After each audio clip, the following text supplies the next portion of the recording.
Yeay, ketemu lagi dengan aku Anggi Cakap Medan. Hari ini kita akan ngobrol-ngobrol seru dengan seseorang di program Gitu Kali Gibah Jitu. Yuk kita gali. Sudah bersama dengan aku di sini Bang Hendra Kabar. Hai, Terima kasih Bang udah dateng. sama-sama. Iya, apa kabar Mas, sehat? Alhamdulillah sehat.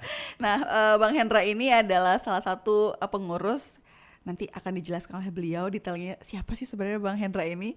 Baik, Dari APARA, Asosiasi berusaha. Perusahaan Penyelenggara dan Pelaksana Acara. Daripada saya ngejelasin Bang, APARA itu apa? Mending Abang Oke, aja langsung ngejelasin APARA itu ya, apa sih Bang? ya. Baik, teman-teman Cakapers, APARA itu adalah Asosiasi Perusahaan Penyelenggara dan Pelaksana Acara, disingkat APARA. Secara filosofi APARA itu memang kalau dalam bahasa Sumut itu saudara Indonesia, berdiri 12 tahun yang lalu, Anggi. Awalnya karena kegelisahan yang sama, karena ya pada zaman itu memang masih suka intrik-intrikan lah ya, Iya. suka ngelihat teman sana punya event nggak suka gitu ya, pengen langsung nge-hijack, ngebajak gitu. Akhirnya dengan beberapa senior yang dikumpulin dan kunjungan setiap hari, satu kali dalam satu minggu setiap hari Selasa kalau nggak salah dulu, akhirnya punya semangat yang sama, akhirnya membentuk sebuah wadah. Di samping itu, pada saat itu, event itu dikerjakan oleh orang-orang yang memang bukan profesional di bidangnya. Oke. Kadang-kadang perusahaan pipa gitu, tapi bikin event. Perusahaan konstruksi, ya sorry to say, maksudnya memang pada saat itu tidak ada regulasi ya.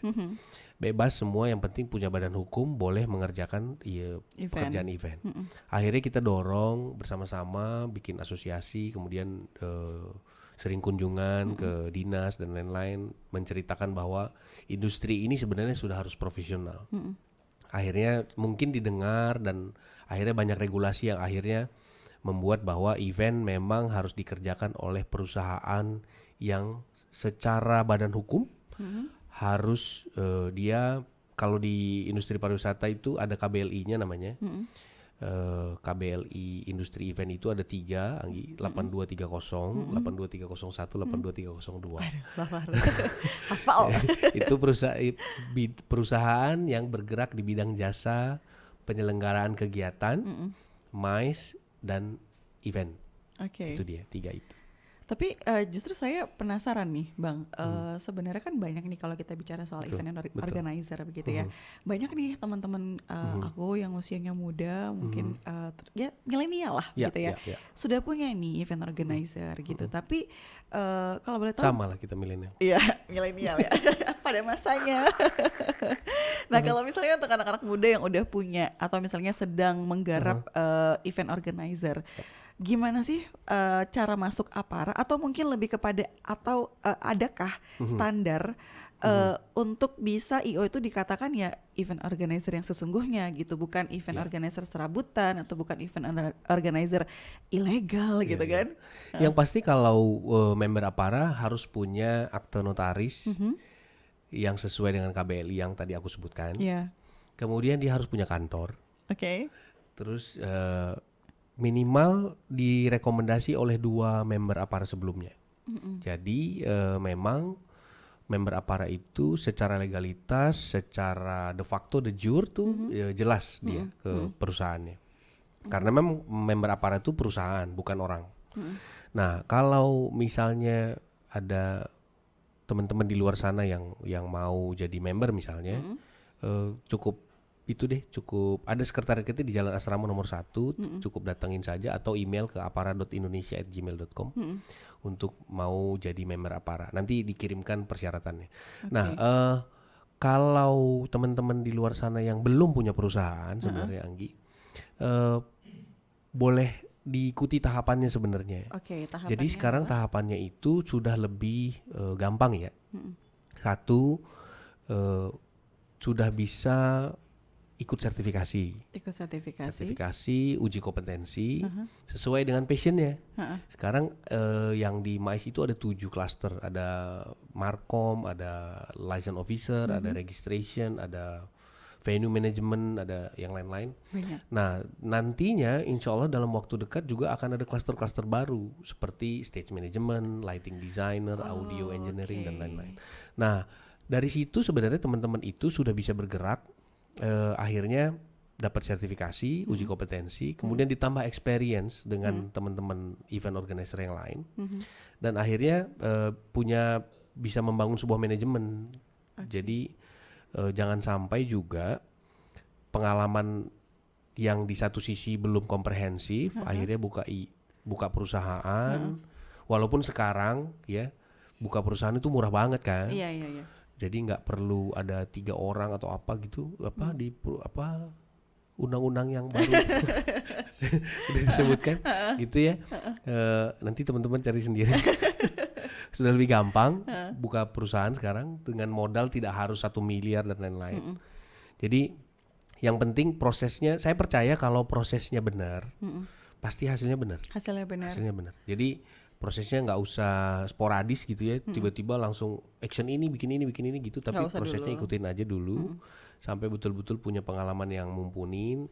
Tidak harus expert, tapi paling tidak sudah paham supaya dasar-dasarnya gitu ya. Supaya jangan nanti layu sebelum berkembang. Aduh.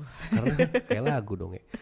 Karena kan gini, ekspektasinya tinggi, akhirnya prosesnya tidak dijalanin sesuai dengan langkah-langkah yang benar, akhirnya hasilnya tidak sesuai ekspektasi dan akhirnya meninggalkan. Padahal passionnya di situ gitu. Kan lebih baik kalau memang passionnya di situ, memang tidak pelan tapi pasti, cepat tepat tapi sesuai dengan langkah yang urutan yang benar. Itu sih yang. Tapi sebenarnya dari Apara sendiri menyediakan nggak Bang? Sifatnya mungkin lebih kepada training atau misalnya sifatnya adalah kegiatan-kegiatan diskusi yang bisa mengayomi mereka. Jadi mereka tuh nggak kayak, waduh nih bingung nih kanan kiri lurus mundur gitu kan? Nah sebelum pandemi, Apara itu secara organisasi memang pernah melakukan beberapa kali edukasi, bahkan pernah bikin training pendek 3 bulan. Tapi karena satu lagi pada saat itu semua sok sibuk gitu ya, nggak ketemu waktunya. Tapi secara pribadi. Personal sampai hari ini insya Allah kalau semua member Apara boleh dicek di Facebook atau Instagramnya atau di websitenya, kita lagi under construction. Semua member ada di situ dan saya garansi yang manapun member Apara yang diajak berdiskusi, kalau tidak mau memberikan ilmunya kasih tahu saya. Karena semuanya mau ngasih ilmu. Karena saya sampai hari ini teman-teman itu sangat berharap dan sangat paham bahwa ini harus ada regenerasi yang benar. Nggak mungkin kita terus yang nanti sampai 10 tahun ke depan loading-loadingan, udah pasti nggak sanggup gitu. Udah makin hari makin tua. Saya nggak bilang, saya tahan tadi Bang. Jadi, tapi itu dibutuhkan ya? Dibutuhkan karena kalau kayak kita yang milenial ini kan kadang-kadang ide suka masih liar ya. Kalau kayak teman-teman yang sudah mulai berumur ya, idenya suka terhambat gitu bukan ya? Terhambat sih, nggak berani liar gitu. Takut nanti kayak gini, terlalu banyak pertimbangan. Terhambat mungkin gara-gara itu Bang. Gara-gara terlalu banyak, aduh ini konsekuensinya begini nih. Atau misalnya ini nggak bisa nih karena nggak ada anggarannya nih. Udah terlalu banyak ditutup gitu ya. Kalau bahasanya mungkin bukan kurang berani ya, udah lebih bijaksana ya. Padahal sebenarnya nggak mau ngambil resiko gitu. Iya terlalu bijaksana. Benar. Menariknya adalah ketika bicara tadi mungkin sudah Abang singgung gitu ya. Sebelum pandemi gitu ya. Sebelum pandemi ini sudah kita adakan dan lain sebagainya. Tapi jujur di situasi pandemi seperti ini, salah satu profesi katakanlah yang sangat amat terkena imbas dari pandemi adalah teman-teman pelaksana acara begitu ya Bang ya. Entah itu dalam segi perusahaan atau mungkin perorangan. Kita adalah yang sangat terkena imbasnya. Nah dari pandangan Abang sendiri gimana Bang? Itu memang nggak bisa dipungkiri sih ya, karena kan bicara event kita ngumpulin orang sementara maklumat Kapolri belum disabut, jadi nggak boleh berkumpul gitu. Otomatis bisnis ini pasti udah mati, untuk saat ini pasti tidur. Nah, tapi itulah Anggi, orang-orang kreatif tuh memang di klaster mana aja gitu ya, selalu pasti nggak ada matinya. Nah, kalau dulu pengalaman kita event of air saya punya pengalaman sama beberapa media on air gitu ya, termasuk televisi yang gede-gede itu. Iya. Selalu kalau event berdua selalu berantem ujungnya, ribut aja pokoknya. Berdua ini online dan offline. Iya, Oke. karena satu sisi yang media on air itu cuman ngementingin spotnya doang, areanya tertentu doang, angle buat kamera itu. Sementara kalau Offline, kita off air, off air. mulai dari pintu masuk sampai pintu keluar itu harus dipikirin gitu. Iya benar. Amenitasnya, hospitality dan lain-lain segala macam. Nah, makanya kadang kita suka nggak cocok gitu sama mereka. Nah, kalau sekarang mau tidak mau dengan pengalaman itu akhirnya kita beradaptasi kan bahwa semuanya harus online. Akhirnya yang offline ini cepet banget gitu belajarnya. Nah, salah satu yang penting juga kalau dari sisi kemampuan teknis, Anggi, teman-teman on air ini kan dahsyat banget loh sebenarnya karena mereka udah hatam banget kan ya on air. Iya. Kalau yang off air, Tapi kenapa bukan mereka sampai hari ini ya pionir ya. pengalaman, bukan mereka penguasa pasarnya? Oke. Karena selama ini mereka cuma ngurusin teknis doang. Jadi media on air itu kan selalu udah saklek ya bagi ini marketing, ini teknis. Nah orang teknis tuh nggak punya marketing. Nah kalau kita event, Semua kita ada di marketingnya, kita teknisnya, kita krunya ya kan. Iya. Jadi Antara serba bisa sama bedanya sama low sama- budget mungkin iya, ya. Serba bisa, low budget sama maruk kali. Semua mau digarap gitu ya bang ya. Jadi cepet banget kita beradaptasinya. Akhirnya sekarang pun yang punya event-event virtual ya teman-teman off air dulu gitu, yang cepet banget ya. Ya itulah ya makanya kalau di Instagram aku ada creativity make world better gitu. Jadi sebenarnya kreativitas itu kan yang paling bisa membuat kita selaku manusia itu dengan cepat, tepat beradaptasi dengan situasi yang ada. Justru itulah ya kita tuh nggak yakin dan percaya kalau industri-industri yang lain mungkin seperti ya sorry to say bukan mendiskreditkan nggak, tapi teman-teman perhotelan misalnya. Wah kasihan banget Anggi sekarang.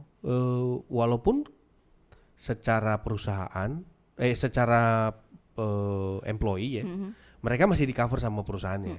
Kalau kita kan, ya betul-betul dari kantong sendiri gitu maksudnya akhirnya. Nah tapi kita lebih cepat gitu move daripada teman-teman itu. Ya itulah mungkin kelebihan kita sebagai orang Mungkin event. ada faktor desakan gitu. Desakannya adalah kalau tadi misalnya employee perhotelan sudah ada di atasnya secara manajerial yang nge-cover meskipun di tengah pandemi seperti ini. Kalau misalnya orang kreatif kayak Abang dan kawan-kawan gitu ya, mau nggak mau harus muter otak sendiri ya, gimana caranya bisa mencukupi secara pribadi atau mungkin anggota-anggota yang dipekerjakan sama mereka gitu ya. Iya Dan masuk akal juga namanya industri kreatif ya. Jadi mau dalam kondisi apapun, pandemi sekalipun kreatif Pak gitu. Kalau nggak makan. Kalau nggak makan, bener. Bahaya.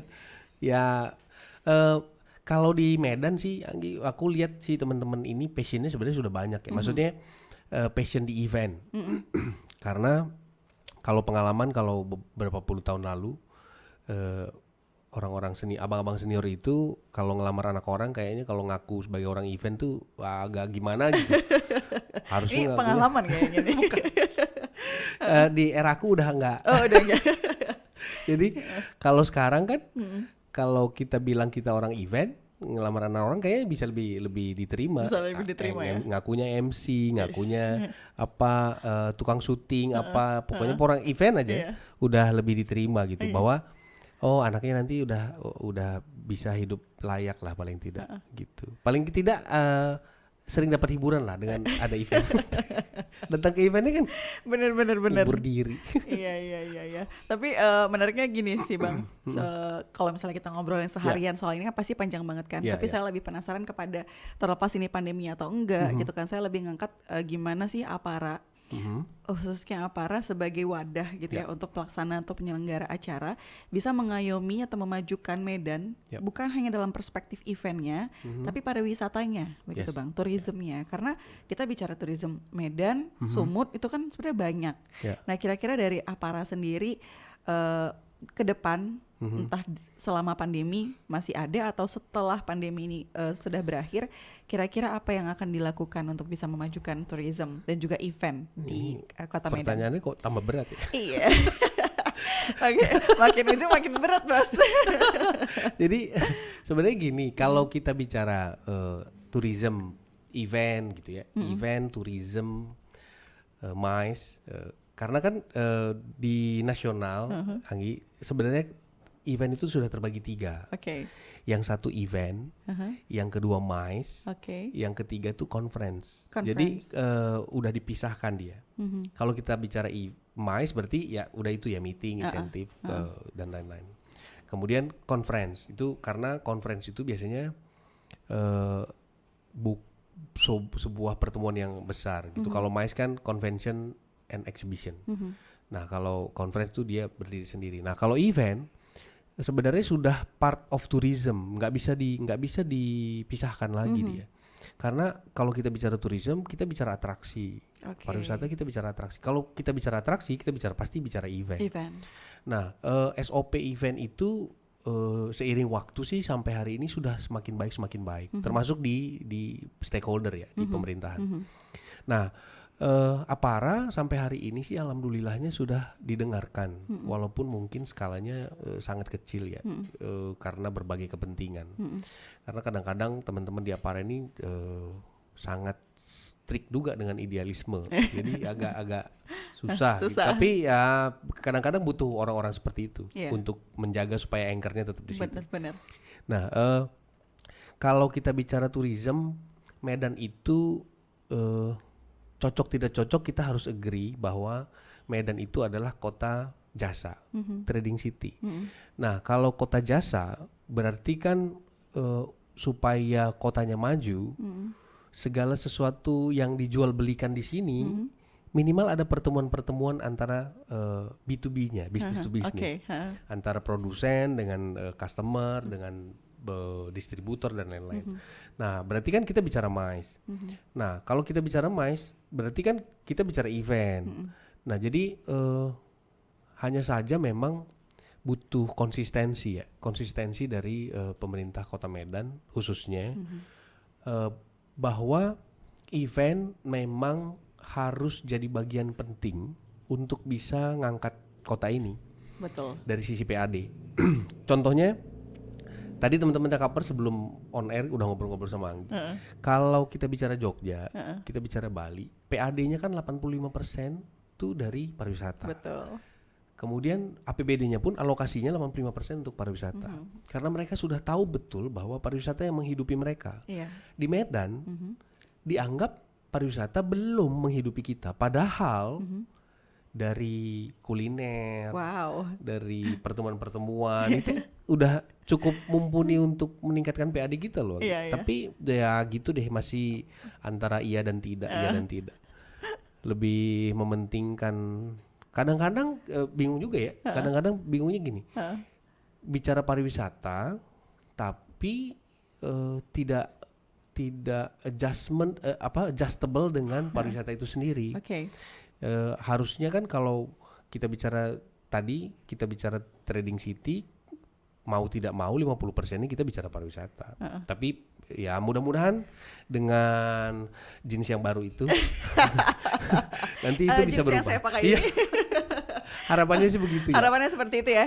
Jadi benar juga sih yang Abang bilang, sebenarnya ini adalah PR kita bersama gitu ya. Baik pemerintah, Abang juga sebagai yang mungkin sifatnya lebih ke organisasi dan kaum milenial yang sebenarnya berperan juga untuk memajukan pariwisata. Sangat penting malah. Tapi kalau misalnya kita bicara soal Jogja, Bali, mungkin tidak apple to apple dibandingkan dengan Medan gitu ya. Kalau kita bicara wisata alam atau wisata yang sifatnya mungkin destinasi alam lah ya gitu. Itu bukan di Medan memang, di Sumatera Utara begitu. Ada banyak spot-spot di luar sana. Tapi kalau misalnya memang kita kaya akan kuliner, Ya. atau misalnya jasa-jasa yang tadi abang bilang nggak apa-apa juga itu yang lebih di up lagi ya sama Ya. pemerintah. Salah ya. satu contoh Anggi, Banyuwangi kalau Anggi baca sejarahnya itu julukannya bukan kota yang bagus loh, Oke. Provinsi Banyuwangi itu, Kabupaten Kabupaten. Banyuwangi. Kalau pada zamannya itu malah kota yang sedikit spooky ya, Oke. seram. Tapi hari ini mereka luar biasa loh dengan ada 100 event satu tahun sebelum pandemi ya.